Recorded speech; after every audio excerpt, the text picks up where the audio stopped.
Prince के साथ न्याय हो, ये पूरा बिहार चाह रहा है, पूरा भारत चाह रहा है। तो जनता समझ नहीं रही है, जनता इमोशन से न खेले। रोशन सर के जो समर्थक है वो कह रहे हैं कि इसमें खान सर का बहुत बड़ा हाथ हो सकता है। मेरे साथ बोल कर देखे, जूता से घुस के मारेंगे। कौन कराया है अगर मैं बोल दूं तो ये जाहिलियत हो जाएगी।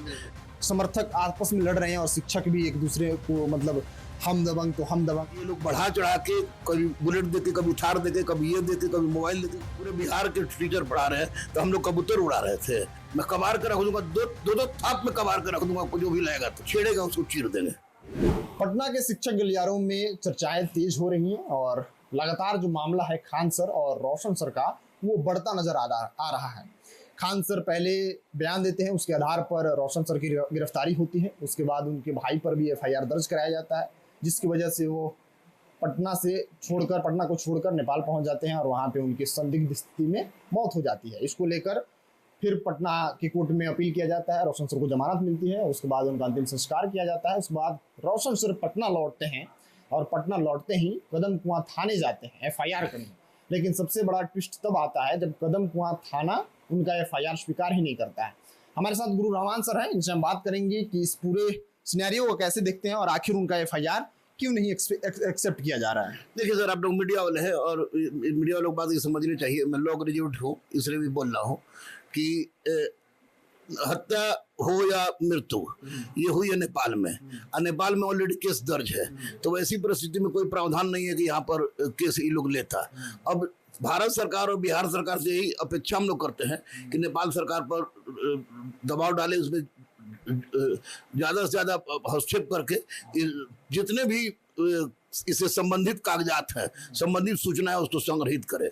और सबसे मूल प्रश्न मेरा ये उठता है कि प्रिंस के साथ 5 जो लोग थे जिनकी अरेस्टिंग हुई है, उनसे जबरदस्त ढंग से कड़ाई से पूछा जाए कि आखिर कारण क्या है। ये 5 किसी न किसी रूप में प्रिंस के मृत्यु के वास्तविक घटनाक्रम को जानते जरूर होंगे। FIR लेना या न लेना ये आपको कानूनी मामला है। इस पर इससे ये नहीं कहा सकता है कि प्रिंस की मृत्यु की गुत्थी सुलझेगी नहीं, क्योंकि ये अंतर्राष्ट्रीय मुद्दा हो गया था और नेपाल में उसकी मृत्यु हुई थी। तो वैसी परिस्थिति में ये लोग मजबूर था कि FIR नहीं लेता। लेकिन प्रिंस के साथ न्याय हो, ये पूरा बिहार चाह रहा है, पूरा भारत चाह रहा है और मैं भी चाह रहा हूँ। अच्छा, लोग पुलिस पर सवाल उठा रहे हैं कि पुलिस का काम है कि कोई भी जनता जाए उसका FIR स्वीकार करना। आप कह रहे हैं कि इस बात को लॉजिकली समझना जरूरी है, क्योंकि जबकि FIR जहाँ की है, मतलब जहाँ मृत्यु हुई है वहाँ पे FIR दर्ज है, तो ये लोग नहीं ले सकते। लेकिन जनता पुलिस पर सवाल उठा रही है। जनता समझ नहीं पा रही है।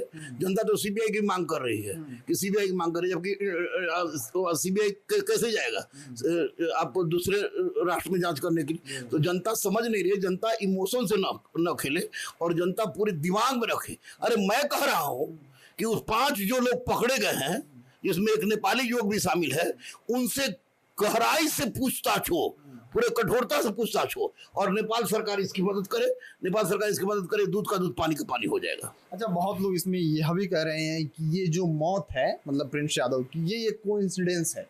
हो सकता है कि इसी वक्त इनका जाना लिखा हो, लेकिन लॉजिकली देखा जाए तो इस घटनाक्रम में बहुत लोग कह रहे हैं कि मानसिक संतुलन बिगड़ सकता है, प्रेशर हो सकता है, इसकी वजह से ओवरडोज दवाई लिए हों, इसकी वजह से इनकी मौत हुई है। पोस्टमार्टम रिपोर्ट भी ये करी है कि गंभीर बीमारी, ओवरडोज दवाई की वजह से ये सब घटनाएं हुई हैं।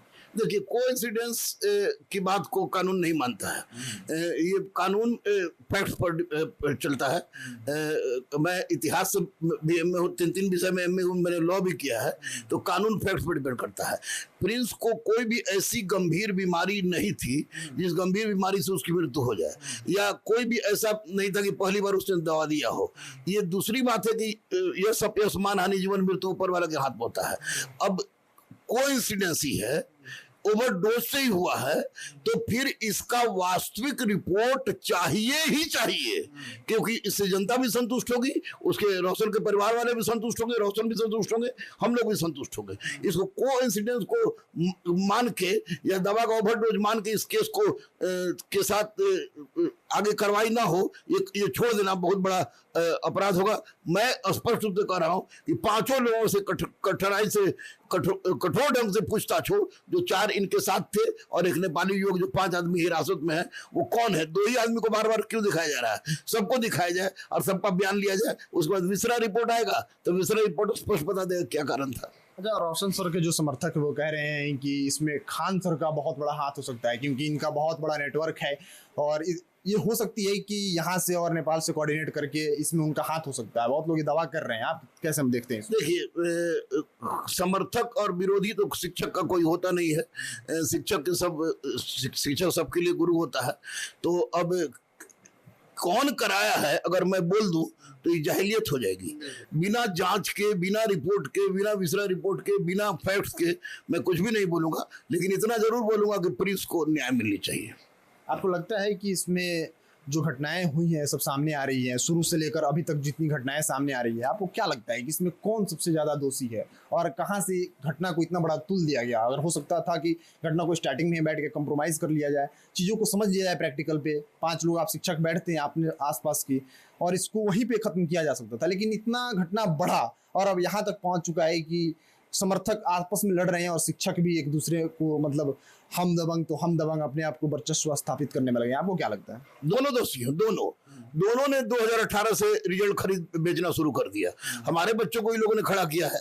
दोनों दोषी है। अगर आप, एक आदमी कह रहा है 12,000 रिजल्ट आया है, एक आदमी कह रहा है कि 10,000 रिजल्ट आया है, 21,391 सीटें हैं, 22,000 वही लोग पुरा दिए। हम लोग इतना दिन से पढ़ा रहे हैं, पूरे बिहार के टीचर पढ़ा रहे हैं, तो हम लोग कबूतर उड़ा रहे थे। तो ये लोग की गलती है कि ये लोग बढ़ा चढ़ा के, कभी बुलेट देके, कभी थार देके, कभी ये देके, कभी मोबाइल देके, कभी नेटवर्क, आपको लैपटॉप देके लोग काम करते हैं। गलती दोनों की है। इसको सुलझाया जा सकता था। और मुझे लगता है कि अगर ये प्रिंस की मृत्यु का घटना पता चल जाए, वास्तविक कारण पता चल जाए, तो अगर दोनों को बीच समझौता भी कराना होगा तो मैं आगे रहूंगा जरूर, क्योंकि शिक्षकों का बहुत बड़ा अपमान हो रहा है। तो सोशल मीडिया पे खान सर को लेकर बहुत ट्रोलिंग भी हो रही है। कह रहे हैं कि ये पाकिस्तान भेज दो, पाकिस्तान से कनेक्शन है, बहुत तरह तरह की बातें आ रही हैं। आप कैसे देखते हैं इसको? नहीं, पाकिस्तान से कनेक्शन, इतने दिन तक पाकिस्तान से कनेक्शन नहीं था और अब पाकिस्तान से कनेक्शन हो गया। ये तो भारत की में कुछ लोगों का ऐसा सड़ा हुआ दिमाग है। स्पष्ट रूप से आपके चैनल से मैं कह रहा हूं कि जो भी गुरु जाति और संप्रदाय को इस बीच में ला रहे हैं वे गद्दार हैं। उनको इस देश से बाहर भेज देना चाहिए, क्योंकि भारत धार्मिक सहिष्णुता, जातीय सहिष्णुता का देश है और ये इस तरह का बात बर्दाश्त नहीं करेगा। आपको क्या लगता है कि इस बीच में जो जाति धर्म को लेकर आ रहे हैं, ये कौन लोग हो सकते हैं? जिनका स्वार्थ सिद्ध हो, जिनकी स्वार्थ सिद्ध हो। हमारे साथ लाए ना, मैं भी तो मुसलमान हूँ, मैं कबार के रख दूंगा, दो थाप में कबार के रख दूंगा जो भी लाएगा तो, क्योंकि मैं मुसलमान हूँ, बजरंगबली का भक्त हूँ, मेरी बीबी प्योर कट्टर हिंदू है, मेरी बेटी कट्टर हिंदू है, मेरा बेटा कट्टर हिंदू है, लेकिन मैं कट्टर भारतीय हूँ। मेरे साथ बोल कर देखे, जूता से घुस के मारेंगे। लोग आपको भी ट्रोल करते हैं कि ये अपने धर्म को पालन नहीं करते हैं, नमाज नहीं पढ़ते हैं और हनुमान जी को पूजते हैं। तो क्या दिक्कत है? जो मुसलमान समुदाय के लोग हैं वो कहते हैं कि इनको नमाज पढ़ना चाहिए, आप कहते हैं कि नहीं, हमारा मन हम जो करें। जाहिर सी बात है।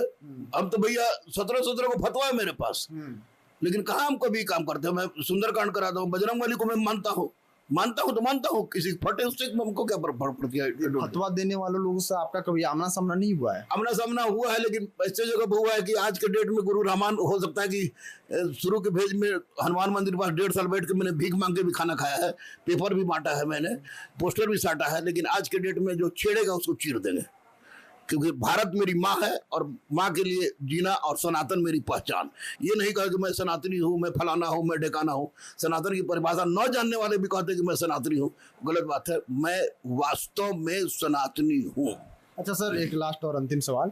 बहुत लोग कह रहे हैं कि खान सर को सरकार का संरक्षण प्राप्त है, शह प्राप्त है, इसलिए उनकी गिरफ्तारी नहीं हो रही है। नहीं तो जो धारा रोशन सर पे लगी है उससे बड़ी धारा है खान सर पे लगी है, तो उनकी गिरफ्तारी क्यों नहीं हुई और रोशन सर की गिरफ्तारी कैसे होगी? आपको क्या लगता है, सरकार का शह प्राप्त है? स्पष्ट रूप से बता दें, सरकार, वर्तमान सरकार सुशासन की सरकार है। मैं पार्टी का प्रवक्ता नहीं हूँ, लेकिन ऐसा मतलब सुशासन की सरकार है। और एक बात स्पष्ट रूप से बता दें कि जो गार्ड, जिसका भी गार्ड हो, जिसको मारा गया तो उसकी इंजरी थी, और मैंने पहले ही कहा कि ये आपको फैक्ट्स के ऊपर डिपेंड करता है, इंजरी थी और इनके द्वारा हवाई फायरिंग करा दिया गया, तो जिसमें किसी की इंजरी नहीं हुई है और जो जिसने हवाई फायरिंग किया वो तीनों जेल में है। तो सरकार न किसी को बचाती है, न बचा रही है, न फंसा रही है। ये लोग फैक्ट्स के आधार पर जो भी कुछ हुआ है, लेकिन अभी मेरा सिर्फ और सिर्फ एक ही रिक्वेस्ट है कि मुद्दा को भटकाने से ज़्यादा अच्छा है कि आप लोग किसी भी परिस्थिति में प्रिंस की हत्या का गुत्थी सुलझे ताकि संपूर्ण समस्या का निराकरण हो जाए। बहुत बहुत धन्यवाद sir. Thank you, thank you, thank you. मिला जुलाकर सर का बात यही कहना है कि भावनाओं में बहने की जरूरत नहीं है। सरकार और प्रशासन के ऊपर इस मुद्दे को छोड़ देना चाहिए। सरकार अपनी काम कर रही है, पुलिस प्रशासन अपनी काम कर रही है और जल्द ही इस मामले की गुत्थी सुलझा दी जाएगी। आप बने रहिए खबर पॉइंट के साथ। अपना राय प्रतिक्रिया कमेंट बॉक्स में लिखिएगा।